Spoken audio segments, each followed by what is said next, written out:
everybody, welcome back to the channel and more Victory at Seas. So today we're going to take a look at aircraft and some of the scenarios that involve them and just give you guys a gameplay examples of that. So today we're going to take our trusty Bismarck and then show some dive bomber action and some of the ins and outs of how that works and kind of what you can expect.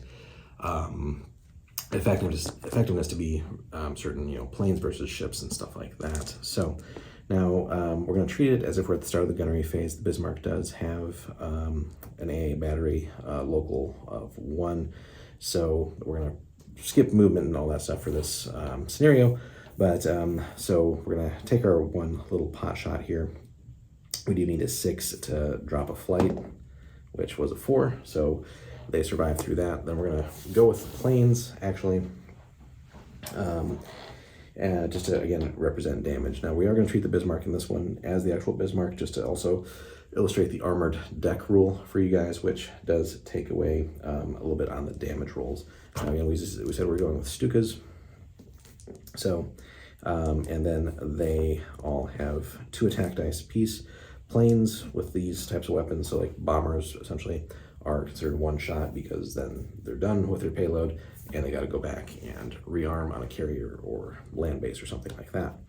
So, and again, just for the purpose of this, we're going to roll these all together just to show you guys, what, again, you could expect. Now, the bombs here are considered devastating, and each Stuka does essentially have a 2 damage potential here.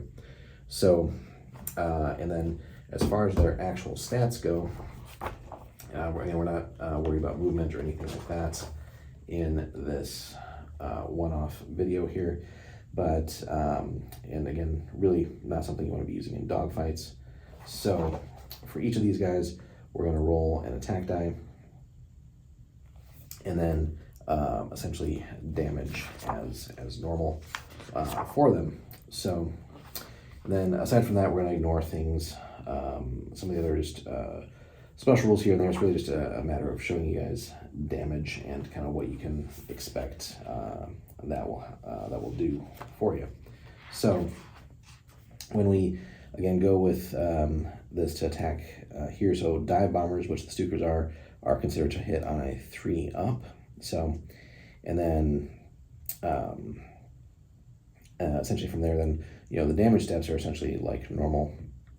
But so first of all, we got to see if we hit, right? So we got our 4 flights, so we're just going to take our 4 dice for now.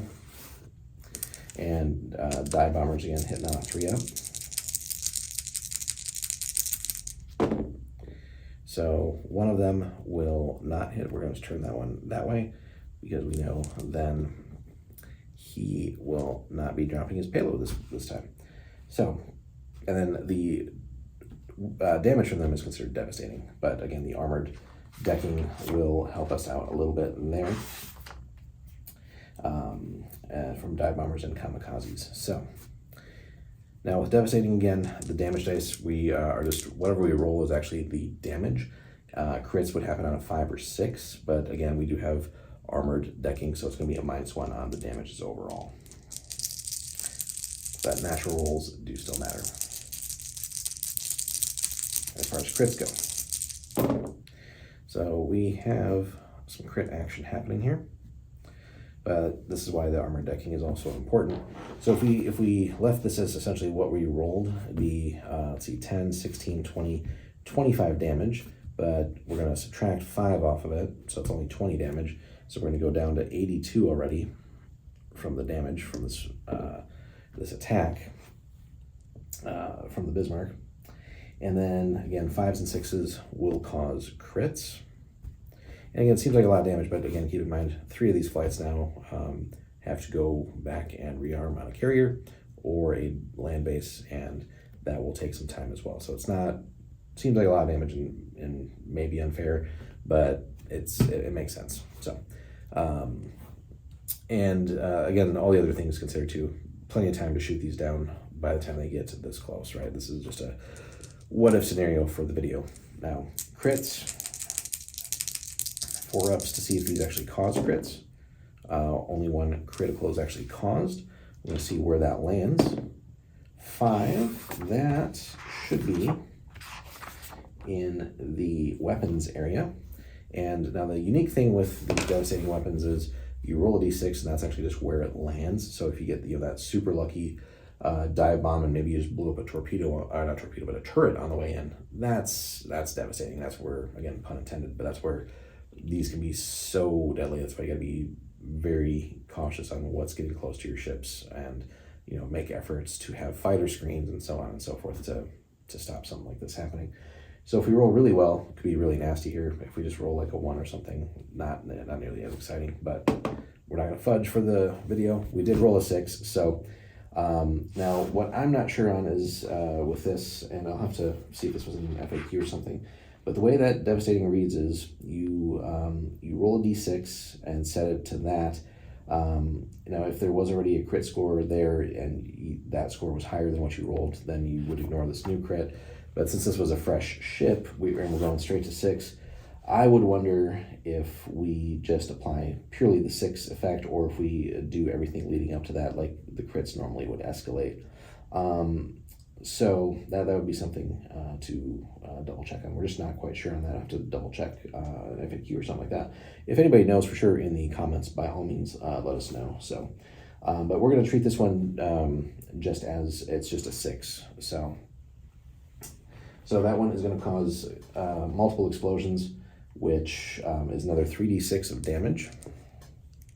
Now, certainly if it goes the other way and it's like everything leading up to that, that's just pure nastiness. But 3d6 for that, only 9 more damage. So 2, and then 7 more, so 73.